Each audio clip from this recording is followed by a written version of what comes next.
ನೆರೆದಿರುವ ಎಲ್ಲ ಕನ್ನಡ ಮನಸ್ಸುಗಳೇ ಹಾಗೂ ಕರ್ನಾಟಕದ ಕನಸುಗಳೇ.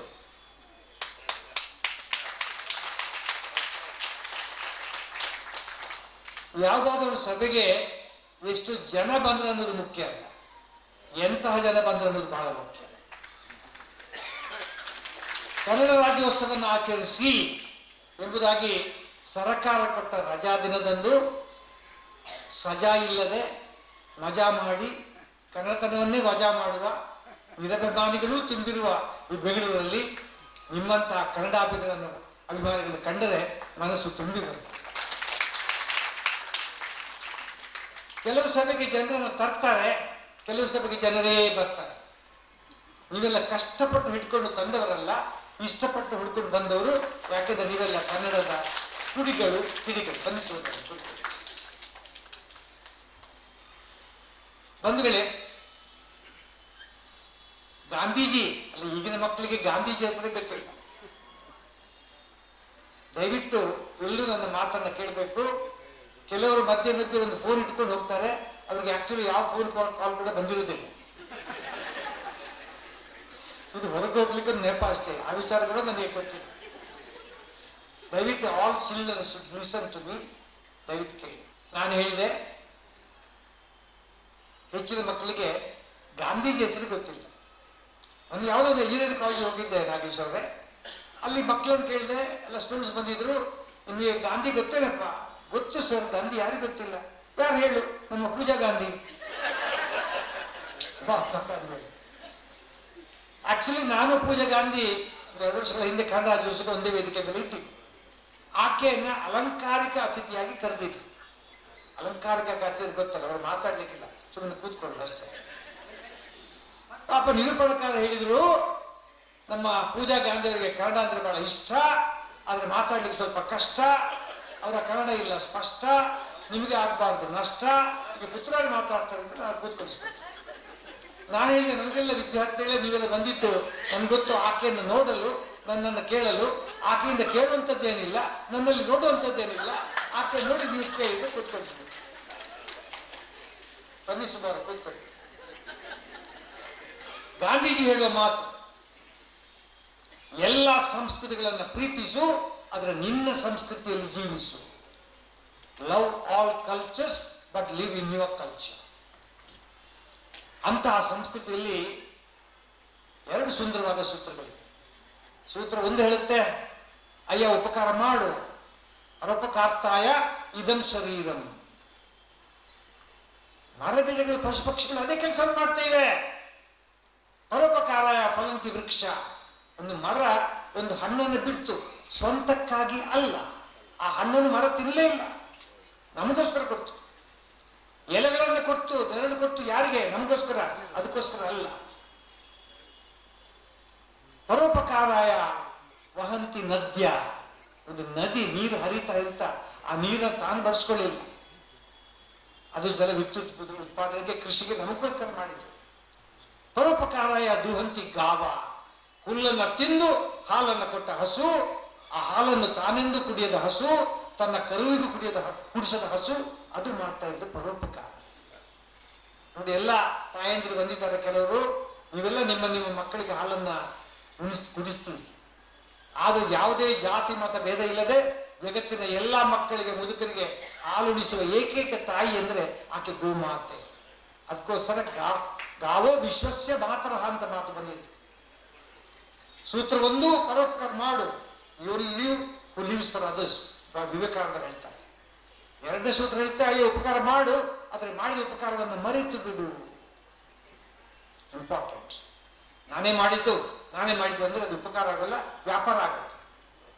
3ನೇ ಸೂತ್ರ ಹೇಳ್ತೆ, ಅಯ್ಯ ನೀನು ಇತರರಿಗೆ ಮಾಡಿದ ಉಪಕಾರವನ್ನು ಮರೆತು ಬಿಡು, ಆದರೆ ಇತರರಿಗೆ ಮಾಡಿದ ಉಪಕಾರವನ್ನು ಮರಿಬೇಡ. ಹಾಗೆ ಮಾಡಿದರೆ ಅದು ಕೃತಜ್ಞತೆ.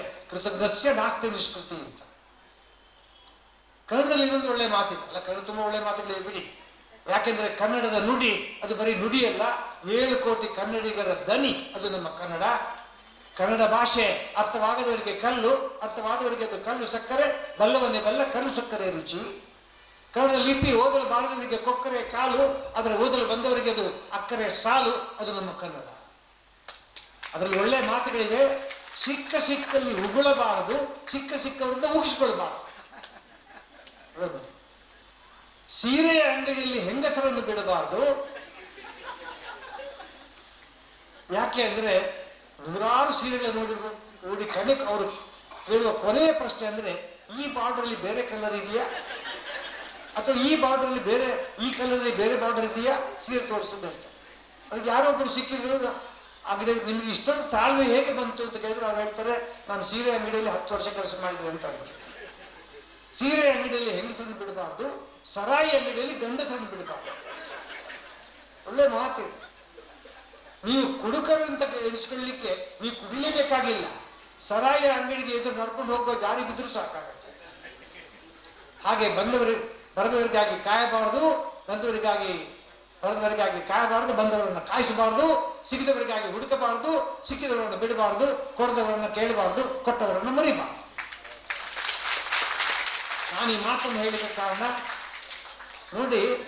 ನೋಡಿ ಈಗ ನನ್ನಲ್ಲಿ ಅಧಿಕಾರ ಇಲ್ಲ, ಅಂತಸ್ತು ಇಲ್ಲ, ಸೊತ್ತು ಇಲ್ಲ, ಸಂಪತ್ತು ಇಲ್ಲ, ಕೊಡ್ಲಿಕ್ಕೆ ಏನಿಲ್ಲ ಅಂತ ಹೇಳ್ಬೇಡಿ. ಪ್ರೀತಿ ಇದೆ ಅಲ್ಲ, ಸ್ನೇಹ ಇದೆ ಅಲ್ಲ, ಒಳ್ಳೆಯ ಮಾತಿದೆ ಅಲ್ಲ, ಅದಕ್ಕೇನು ಖರ್ಚಿಲ್ವಲ್ಲ. ನಾನು ಯಾಕಂದು ಮಾತಾಡಿದ್ರೆ ನೋಡಿ, ಅಷ್ಟೊಂದು ಪ್ರೀತಿಯಿಂದ ಇವರು ನನಗೆ ಕರೆದು, ಪ್ರೀತಿ ಪುತ್ರರಾರನ್ನು ಕರೆದು ಇಷ್ಟೊಂದು ಮಾಡಿದ್ರಲ್ಲ, ಅವರು ಕರೆದಿದ್ದಕ್ಕಾಗಿ, ಅವರು ಮಾಡಿದ ಸನ್ಮಾನಕ್ಕಾಗಿ ನಾನು ಅವರು ಯಾರನ್ನು ಮರೆತಿಲ್ಲ. ಸನ್ಮಾನ ನಾಗೇಶ್ ಅವರಿಗೆ, ಸುವರ್ಣರವರಿಗೆ, ಎಲ್ಲ ಪದಾಧಿಕಾರಿಗಳಿಗೆ ನಾನು ಖಂಡಿತವಾಗಿ ಹೃದಯದಿಂದ ಆಭಾರಿಯಾಗಿದ್ದೇನೆ. ಮತ್ತೆ ರವೀಂದ್ರ ಅವರು ಚೆನ್ನಾಗಿ ಪರಿಚಯ ಮಾಡಿದ್ರು. ಎಲ್ಲ ಕಡೆ ಈಗ ಆಗೋಲ್ಲ, ತುಂಬಾ ಕಡೆ ತರ ಪರಿಚಯ ಮಾಡ್ತಾರೆ. ಒಂದೆಲ್ಲ ಪರಿಚಯ ಮಾಡ್ತಾ ಒಬ್ರು ಹೇಳಿದ್ರು, ಪುತ್ರರು ಸೊಗಸಾಗಿ ಮಾತಾಡ್ತಾರೆ, ನಮ್ಮ ಬೀಚಿ ತರ. ಪಾಪ ಬೀಚಿ ಸತ್ತೋಗ್ಬಿಟ್ರು, ತೀರ್ಕೊಂಡ್ರು, ನೆಕ್ಸ್ಟ್ ಇವರೇ ಅಂತ ಮೇಲೆ ಗೊತ್ತಾಯ್ತು. ಇನ್ನೊಂದು ಕಡೆ ಯಾವುದೋ ಒಂದು ಹುಡುಗಿ ಪರಿಚಯ ಮಾಡ್ಲಿಕ್ಕೆ ಬಂದಿತ್ತು. ಪಾಪ ಅವಳಿಗೆ ಗೊತ್ತಾಗಿಲ್ಲ, ಅವಳು ನಮ್ಮ ಪ್ರೀತಿಯ ಮುತ್ತೂರಾಯರು ಅಂತ ಹೇಳಿ ವಿಷಯ ಮಾಡಿದ್ದು. ನಾನು ಹೇಳಿದ್ದು ನನ್ನ ಹೆಂಡತಿಗೆ ಮಾತ್ರ ನಾನು ಮುತ್ತೂರಾಯ, ನಿಮಗೆಲ್ಲ ಪುತ್ತೂರಾಯ ಅಂತ. ಆಗ ಹೇಳಲಿಕ್ಕೆ 2 ಕಾರಣ ಇತ್ತು. ಹೆಂಡತಿ ಎದುರಿಗೆ ಕೂತ್ಕೊಂಡಿದ್ದು, ಕನಿಷ್ಠ ಭಾಷಣದಲ್ಲಾದ್ರೂ ಹೇಳಿದ್ರಲ್ಲ, ಅದನ್ನ ದಿನ ಮುತ್ತುಕೊಡ್ಲಿಕ್ಕೆ ನಾವು ಅಮಿರ್ತಾ ಇದ್ದೀವಿ. ಇನ್ನೊಂದು ದೊಡ್ಡ ಕಾರಣ, ಹುಡುಗಿ ನೋಡ್ಲಿಕ್ಕೆ ಚೆನ್ನಾಗಿರ್ತೀವಿ. ಇನ್ನೊಂದು ಕಡೆ ಯಾರು ಪರಿಚಯ ಮಾಡ್ಬೇಕಿತ್ತು, ಆ ಮನುಷ್ಯ ಬರಲೇ ಇಲ್ಲ. ಅವರಿಗೆ ನನ್ನ ಪರಿಚಯ ಇಲ್ಲ, ನನ್ನ ಪರಿಚಯ ಅವರ ಪರಿಚಯ ನನಗಿಲ್ಲ. ಅವ್ರು ಬಂದ್ಬಿಟ್ರು, ಆದ್ರೂ ಶುರು ಮಾಡಿಬಿಟ್ರು. ಪುತ್ರರ ಬಗ್ಗೆ ಯಾರಿಗೆ ಗೊತ್ತಿಲ್ಲ, ಅಲ್ಲ ಅವ್ರಿಗೆ ಗೊತ್ತಿಲ್ಲ, ಅವ್ರು ಎಲ್ಲಿ ಹೋಗಿಲ್ಲ, ಅವ್ರು ಏನು ಮಾಡಿಲ್ಲ. ಅವ್ರು ಮಾಡಿದ ಒಂದೊಂದು ಕೆಲಸ ನೆನೆಸ್ಕೊಂಡ್ರು ಮೈ ಜುಮ್ಮ. ಇವ್ರ ಹೆಸರು ಯಾರಿಗೆ ಗೊತ್ತಿಲ್ಲ. ಅಂದಾಗ ನಿಮ್ಮ ಹೆಸರೇನು ಸರ್ ನನಗೆ ಕೇಳ್ತಾರೆ. ಈ ಥರ ನಾನಾ ಥರವಾಗಿ ಮಾಡ್ತಾರೆ. ಹಾಗಾಗಿಲ್ಲ, ಒಳ್ಳೆಯ ಶಬ್ದಗಳಿಂದ ಪರಿಚಯ ಮಾಡಿದ್ರೆ ಅವರಿಗೂ ನನ್ನ ಹಾಗಾಗಿದೆ. ಬಂಧುಗಳೇ, ಖಂಡಿತವಾಗಿ ಕೂಡ ನಾನು ಕನ್ನಡ ರಾಜ್ಯೋತ್ಸವದ ಬಗ್ಗೆ ಒಳ್ಳೆಯ 4 ಮಾತುಗಳನ್ನ ಆಡಲಿಕ್ಕೆ ಬಂದಿದ್ದೇನೆ. ದಯವಿಟ್ಟು ಕೇಳಿಸ್ಕೊಳ್ಳಿ. ಕನ್ನಡ ರಾಜ್ಯೋತ್ಸವವನ್ನು ಆಚರಿಸುವಾಗ ಊರೆಲ್ಲ ಕಡೆ ಆಚರಿಸ್ತಾರೆ. 4 ವಿಚಾರಗಳು ಸ್ಪಷ್ಟ ಆಗಿದೆ. ನಂಬರ್ 1, ಕನ್ನಡ ರಾಜ್ಯೋತ್ಸವನ್ನ ಯಾಕೆ ಆಚರಿಸಬೇಕು, ಕನ್ನಡ ರಾಜ್ಯೋತ್ಸವನ್ನ ಯಾವಾಗ ಆಚರಿಸಬೇಕು, ಕನ್ನಡ ರಾಜ್ಯೋತ್ಸವನ್ನ ಯಾವ ಆಚರಿಸಬೇಕು, ಕೊನೆಯದಾಗಿ ಕನ್ನಡ ರಾಜ್ಯೋತ್ಸವನ್ನ ಹೇಗೆ ಆಚರಿಸಬೇಕು. ಈ ಸುಂದರವಾದ ಪ್ರಶ್ನೆಗಳಿಗೆ ಸುಂದರವಾದ ಉತ್ತರವನ್ನು ಕೊಟ್ಟು ಮಾತನ್ನ ಸಂಪನ್ನಗೊಳಿಸು. ಸಂಪನ್ನದು ಎಲ್ಲ ಹೆಂಗಸರು ಓಡಾಡದೆ ಕೂತ್ಕೊಳ್ಳಿ ದಯವಿಟ್ಟು. Please seated madam. Number 1, Kannada ರಾಜ್ಯೋತ್ಸವವನ್ನು ಯಾಕೆ ಆಚರಿಸಬೇಕು. ಕೂತ್ಕೊಳ್ಳಿ ಸೋದರ, ಕೂತ್ಕೊಳ್ಳಿ ಪ್ಲೀಸ್. ಯಾಕೆ ಆಚರಿಸಬೇಕು? ಉತ್ತರ, ಯಾಕೆ ಆಚರಿಸಬಾರದು? ಕನ್ನಡ ನಾಡಿನ ಯಾವ ಮಣ್ಣಿನಲ್ಲಿ ಜನನಕ್ಕೆ ಬಂದು, ಯಾವ ಮಣ್ಣಿನ ನೀರಿನಲ್ಲಿ ಮಿಂದು, ಯಾವ ಮಣ್ಣಿನ ಕೂಳನ್ನು ತಿಂದು, ಯಾವ ಮಣ್ಣಿನ ಕೃಪೆಯಿಂದ ಬಾಳಿ ಬೆಳೆದು ಬಂದು, ಮತ್ತೆ ಯಾವ ಮಣ್ಣಲ್ಲೇ ಮಣ್ಣಾಗಲಿದ್ದೇವೋ ಒಂದು ದಿನದ್ದು, ಅಂತಹ ಕನ್ನಡ ನಾಡಿನ ಮಣ್ಣಿನ ಋಣ ನಮ್ಮ ತಲೆ ಮೇಲಿದೆ. ಆ ಕಾರಣಕ್ಕಾಗಿ ಈ ನಾಡಿನ ಜನಿಸಿದ ಎಲ್ಲ ಕನ್ನಡಿಗರೆಲ್ಲರೂ ಕೂಡ ಕನ್ನಡ ರಾಜ್ಯೋತ್ಸವವನ್ನು ಆಚರಿಸಲೇಬೇಕು. ಸಿದ್ಧಾಂತ ಯಾವ ಈ ನೆಲ, ಈ ಹೊಲ, ಈ ಜಲ, ಈ ಬಲ, ಈ ಇಳೆ, ಈ ಮಳೆ, ಈ ಬೆಳೆ, ಈ ಹೊಳೆ, ಈ ಅನ್ನ, ಈ ಚಿನ್ನ, ಈ ಹಸಿರು, ಈ ಉಸಿರು ಎಲ್ಲವೂ ತಾಯಿಯ ಕೃಪೆ ಆಗಿರೋ ಕಾರಣ ತಾಯಿನ ವರ್ಷಕ್ಕೊಮ್ಮೆ ಯಾರು ನೆನೆಸ್ಕೊಳ್ಬೇಕಲ್ವಾ. ಯಾರು ತನ್ನ ತಾಯಿಯನ್ನು ಪ್ರೀತಿಸಲಾರನೋ ಅವನು ಇನ್ನೊಂದು ತಾಯಿಯನ್ನು ಪ್ರೀತಿಸಲಾರ. ಇದನ್ನೇ ಶ್ರೀರಾಮಚಂದ್ರ ಲಂಕೆಯನ್ನು ಗೆದ್ದು ನಿಮ್ಗೆ ಗೊತ್ತಲ್ಲ, ರಾಮಾಯಣ ಅಂದ್ರೆ ರಾವಣ ಕದ್ದ, ಹನುಮಂತ ಎದ್ದ, ರಾವಣ ಬಿದ್ದ, ರಾಮ ಎದ್ದ, ಇದು ರಾಮಾಯಣ. ಆ ಕೊನೆಯದಾಗಿ ರಾವಣ ನೀವು ತಿಳ್ಕೊಂಡ ಹಾಗೆ ಅವನು ದುಷ್ಟ ರಾಕ್ಷಸರಾಗಿದ್ದರೂ ಕೂಡ ಅವನು ದೊಡ್ಡ ಅಧಿಕಾರಿಯಾಗಿದ್ದ, ದೊಡ್ಡ ರಾಜನಾಗಿದ್ದ, ವಿದ್ವಾಂಸನಾಗಿದ್ದ, ವೇದ ಪಾರಗತನಾಗಿದ್ದ. I will ask the students who are sitting there some questions at the end of my lectures. It only means that you should listen to me properly. ಯಾಕಂದ್ರೆ these are informative, not just a speech. ಅವರು ಹೇಳಿದಾಗೆ ನನ್ನ ಮಾತುಗಳಲ್ಲಿ ಸಂದೇಶವೂ ಇದೆ, ಸ್ವಾರಸ್ಯವೂ ಇದೆ, ವಿಚಾರವೂ ಇದೆ, ವಿನೋದವೂ ಇದೆ. ಅದಕ್ಕೋಸ್ಕರ ದಯವಿಟ್ಟು ಮಕ್ಕಳು ಇದನ್ನು ಒಂದೊಂದು ಮಾತನ್ನು ಕೇಳಬೇಕು. ಆಗ ರಾಮಚಂದ್ರ ಗೆದ್ದು ಬರಬೇಕಿದ್ರೆ ಲಕ್ಷ್ಮಣ ಒಂದು ಮಾತನ್ನು ಹೇಳ್ತಾರೆ ರಾಮಚಂದ್ರನಿಗೆ, ಅಣ್ಣನಿಗೆ. ಅಣ್ಣ, ಈ ಸಂಪದ್ಭರಿತವಾದ ಲಂಕೆಯನ್ನು ಬಿಟ್ಟು ಯಾಕೆ ಹೋಗ್ಬೇಕು ಭಾರತಕ್ಕೆ? ಮತ್ತೆ ಇಲ್ಲೇ ಇರ್ಬೋದಲ್ಲ, ಸಂಪದ್ಭರಿತವಾಗಿದೆ, ಸ್ವರ್ಣಭರಿತವಾಗಿದೆ. ಆಗ ಶ್ರೀರಾಮಚಂದ್ರ ಹೇಳ್ತಾನೆ, ಯಾರಿಗೆ? ಲಕ್ಷ್ಮಣನಿಗೆ. ಏನ್ ಹೇಳ್ತಾನೆ? ಯಾರಾದ್ರೊಬ್ರು ದೊಡ್ಡವರಲ್ಲ, ಮಕ್ಕಳು ಹೇಳ್ಬೇಕು. ಸರ್, ಮಕ್ಕಳಿಗೆ ನಾವು ತಿಳಿಸ್ಬೇಕಾಗಿದ್ದು ಸಂಸ್ಕಾರ, ಬರೀ ವಿದ್ಯೆ ಮಾತ್ರ ಅಲ್ಲ. ಆಗ ರಾಮಚಂದ್ರ ತಮ್ಮನಿಗೆ ಹೇಳ್ತಾನೆ, ಸ್ವರ್ಣಮಯಿ ಲಂಕಾ ನರೋಚತೆ ಲಕ್ಷ್ಮಣ ಜನನಿ ಜನ್ಮಭೂಮಿಶ್ಚ ಸ್ವರ್ಗಾದಪಿ ಗರಿಯಸಿ. Nothing is greater to me than my mother and motherland, not even the heaven ಅಂತ ಹೇಳಿದವನು ಶ್ರೀರಾಮಚಂದ್ರ. ಯಾರು ಹೇಳಿದ್ದು? That girl. ಏನ್ ಹೇಳಿದ್ರು ಅವರು? Please get up, tell me what. ಏನ್ ಹೇಳಿದ್ರು ಲಕ್ಷ್ಮಣ? ಏನ್ ಹೇಳಿದ ಶ್ರೀರಾಮಚಂದ್ರ? ನೀನಲ್ಲಮ್ಮ, ಅವರ ಹುಡುಗಿ ಮಾತಾಡ್ತಾರೆ, ಹೇಳು. ಏನ್ ಹೇಳಿದ್ರು? ಒಂದು ಕಿವಿ ಮಾತು ಹೇಳ್ತಾನೆ, ನೀನು ನನ್ನ ಮೊಮ್ಮಕ್ಕಳಿಗೆ ಸಮಾನ, ಮಕ್ಕಳಿಗೂ ಕೂಡ. ಗೊತ್ತಾಯ್ತಲ್ಲ? The student should have the listening years. Sir, Suryanarayana ಒಂದು ಮಾತು ಹೇಳ್ತೀನಿ, ಮಕ್ಕಳಿಗೆ ಹೇಳಬೇಕು. ಒಂದೇ ಕ್ಲಾಸಲ್ಲಿ ನಿಮ್ಮಂತ ಕೆಲವು ಮಕ್ಕಳು ಫೈಲ್ ಆಗ್ತಾರೆ, ಕೆಲವರು ಪಾಸ್ ಆಗ್ತಾರೆ, ಕೆಲವರು ಫಸ್ಟ್ ಕ್ಲಾಸ್ ತಗೊಳ್ತಾರೆ. ಯಾಕೆ ಅಂದ್ರೆ there is a difference between listening and hearing. ಕೇಳಿಸ್ಕೊಳ್ಳೋದಕ್ಕೂ ಆಲಿಸೋದಕ್ಕೂ ವ್ಯತ್ಯಾಸ. ಯಾವ ವಿದ್ಯಾರ್ಥಿನಿ ಗಮನವಿಟ್ಟು ವೇದಿಕೆಯ ಮಾತುಗಳನ್ನು ಆಲಿಸುತ್ತಾಳೋ, ಬರೀ ಕೇಳಿಸ್ಕೊಳ್ಳೋದಲ್ಲ, ಅವಳೇ ಪಾಸ್ ಆಗ್ತಾಳೆ, ಮಕ್ಕಳು ಫೈಲ್ ಆಗ್ತಾಳೆ. We should learn this art of listening, not hearing. I hear the noise of the fan, but you must listen to my lecture. ಏನ್ ಹೇಳಿದವಳು? What was the word? Being an Indian, you must know this. Janani janma bhumischa swargadhapi garyasi. Nothing is greater to me than my motherland, not even the heaven. ತಿಳಿದನು ಶ್ರೀರಾಮಚಂದ್ರ. ರಾಷ್ಟ್ರ ಪ್ರೇಮವನ್ನ ಮೊದಲಿಗೆ ಪಸರಿದನು Sriramachandra. So you should not forget three things: mother, motherland and mother tongue. Never forget. This is a mandatory honor. ಅಂತಹ ಸಂಸ್ಕೃತಿ ನಮ್ಮದು. ಈಗ ತಾನೇ ನೀವು ದೀಪ ಜ್ಯೋತಿ ಬೆಳಗಿಸಿ ನೀವು ಕಾರ್ಯಕ್ರಮ ಆರಂಭಿಸಿ. ನನಗೆ ಯಾವುದೋ ಒಂದು ಕಾಲೇಜಲ್ಲಿ ಹುಡುಗ ಸ್ಟೂಡೆಂಟ್ಸ್ ಅಂತ ಕೇಳಿದರು, sir, why should we waste that much of oil? ಆ ಬತ್ತಿ, ಆ ಎಣ್ಣೆ, ಅದೆಲ್ಲ ಯಾಕೆ?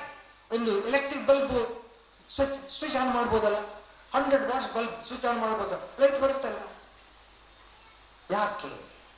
ನಾನು ಹೇಳಿದೆ, ಅದಕ್ಕೊಂದು ಆಧ್ಯಾತ್ಮಿಕ ಹಿನ್ನೆಲೆ ಇದೆ. ಯಾವುದಕ್ಕೆ? ಜ್ಯೋತಿ ಬೆಳಗಿ ಕಾರ್ಯಕ್ರಮ ಮಾಡುವುದಕ್ಕೆ ಒಂದು ಆಧ್ಯಾತ್ಮಿಕ ಹಿನ್ನೆಲೆ ಇದೆ. ಏನಿರ್ಬೋದಮ್ಮ ಹೇಳು? ಟ್ರೈ ಎನಿವ ಏನಿರ್ಬೋದು? ಏನು ಆಧ್ಯಾತ್ಮಿಕ ಹಿನ್ನೆಲೆ ಇರುತ್ತೆ ಬಣ್ಣದಕ್ಕೆ? ಸರ್, ನೀವು ಹೇಳ್ತೀರಿ ಸರ್, ಮಕ್ಕಳು ಸರ್, ನನಗೆ ಮಕ್ಕಳದೇ ಚಿಂತೆ ಸರ್. ಯಾಕೆ ಗೊತ್ತು? ಈಗಿನ ಮಕ್ಕಳಿಗೆ ಎಲ್ಲವೂ ಇದೆ, ನಮ್ಮ ಸಂಸ್ಕೃತಿ ಸಂಸ್ಕಾರಗಳ ಪರಿಚಯ ಇಲ್ಲ. ನಾನು ಅದಕ್ಕೆ ನಿಮಗೆ ಹೇಳ್ತಾ ಇದ್ದೇನೆ, ದುಃಖದಲ್ಲಿ ಹೇಳ್ತಾ ಇದ್ದೇನೆ. ಬರೀ ಲಿಪ್ಸ್ಟಿಕ್ ಹಾಕೊಂಡ್ರೆ ಅಥವಾ ಬಾಬ್ ಕಟ್ ಮಾಡ್ಕೊಂಡ್ರೆ you don't become a modern girl, ಅಲ್ವೇ? ಅಲ್ವೋ ಸರ್? ಬ್ಲಡ್ ಅಲ್ಲಿ ಕೂಡ ಇರಬೇಕು ನಮ್ಮ ಸಂಸ್ಕಾರ. ಈಗ ಕೇಳೋ, why should we start inaugurate A function by lighting the lamp? Why not by switching on the light bulb? I am giving the answer. ಕೇಳ್ಕೊಂಡು ಎಲ್ಲರೂ ಕೂಡ ಕೂತ್ಕೊಳ್ಳಿ ಸರ್. ಜ್ಞಾನ, ಜ್ಯೋತಿ ಅಂದ್ರೆ ಜ್ಞಾನದ ಸಂಕೇತ. ಜ್ಯೋತಿ ಅಂದ್ರೆ ಬೆಳಕಿನ ಸಂಕೇತ, ಭರವಸೆಯ ಸಂಕೇತ, ಜೀವನದ ಸಂಕೇತ, ಬದುಕಿನ ಸಂಕೇತ. ಅದು ಜ್ಯೋತಿ ನಮ್ಮ ಸಂಸ್ಕೃತಿ ಪ್ರಕಾರ. ಆ ಜ್ಯೋತಿ ಬೆಳಬೇಕಿದ್ರೆ ನಮ್ಮೊಳಗಿನ ಅಹಂ ಅದು ನಾಶ ಆಗಬೇಕು, ನಮ್ಮೊಳಗಿನ ಅಜ್ಞಾನ ಅದು ಮಾಯ ಆಗಬೇಕು. ಒಂದು ದೀಪವನ್ನು ಹಚ್ಚಿದಾಗ 2 ಕೆಲಸ ಆಗುತ್ತೆ. ಒಂದು, ಆ ಬತ್ತಿ ಅದು ಚೋಟುದ್ದ ಆಗುತ್ತೆ. ಎರಡನೇದು, ಆ ಎಣ್ಣೆ ಅದು ಕಡಿಮೆ ಆಗ್ತದೆ. ಅದೇ ರೀತಿಯಲ್ಲಿ ನಾವು ಜ್ಯೋತಿಯನ್ನು ಬೆಳಗಿಸುವ ಮೂಲಕ ಜ್ಞಾನವನ್ನು ಹೆಚ್ಚಿಸುವಾಗ ನಮ್ಮೊಳಗಿನ ಭಕ್ತಿ ಸ್ವರೂಪವಾದಂತಹ ನಮ್ಮ ಅಹಂ ಅದು ಕಡಿಮೆ ಆಗುತ್ತಾ ಹೋಗುತ್ತೆ. ಎಣ್ಣೆಯ ಸ್ವರೂಪವಾದ ನಮ್ಮ ಅಜ್ಞಾನ ಅದು ಕಡಿಮೆ ಆಗ ಹೋಗುತ್ತೆ. ಆಗ ಜ್ಞಾನದ ಉದಯ ಆಗುತ್ತೆ. ಅದಕ್ಕೋಸ್ಕರ ಸಮಾರಂಭಗಳನ್ನು ಜ್ಯೋತಿ ಬೆಳಗಿಸಿ ನಾವು ಪ್ರಾರಂಭಿಸಬೇಕು ಅಂತ